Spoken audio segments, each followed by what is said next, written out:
Yan.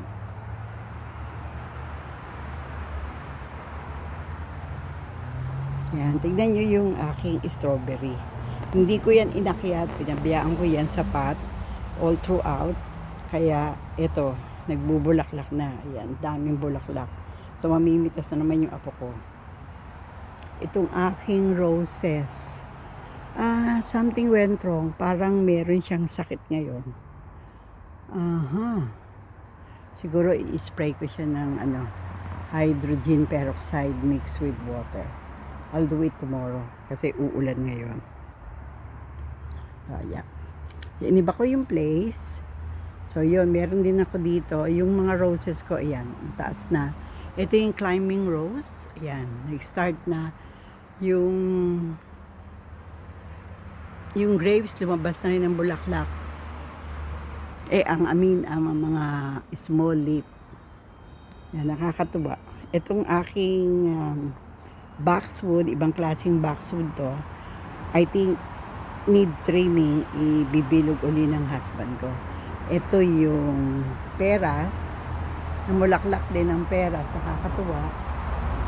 Hindi ko in-expect na mabuhay. Ito nilagyan ko to ng, alam niyo yung ginamit ko, yung eggshells, dinikdik ko, pinong-pino, tapos yung pinaka, tubig doon yung kasi pinagbabaran, nilagay ko sa soil. So, ito ang naging resulta.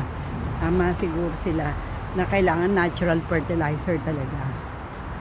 Yan. Ito, mga bato, they call it, ito yung pangalan nito eh. Blue,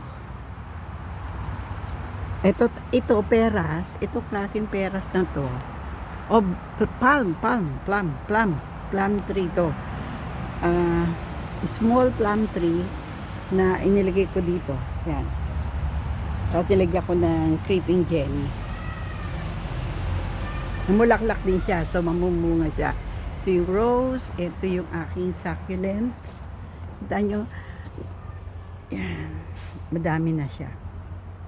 So, kailangan lang some of them i-reproduce. Ito another kind of unimus, creeping unimus. Ito yung rose. Nakabuhay ako from the branch. Kinat yung cuttings.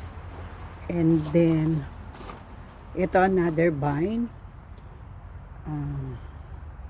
Hopefully, mabuhay siya. Oh my God, pumunta sa kapitbahay. So, natanggalin ko kasi kailangan talaga niya, meron siyang iniikutan. Nakakatuwa. Siguro iaakit ko siya doon sa taas. Yan. Nag-iwan din ako ng periwinkles ng konti. At hopefully, kasi siya aggressive. So, dapat nakapasulang. So, that's all for today. We'll do some more arrangement and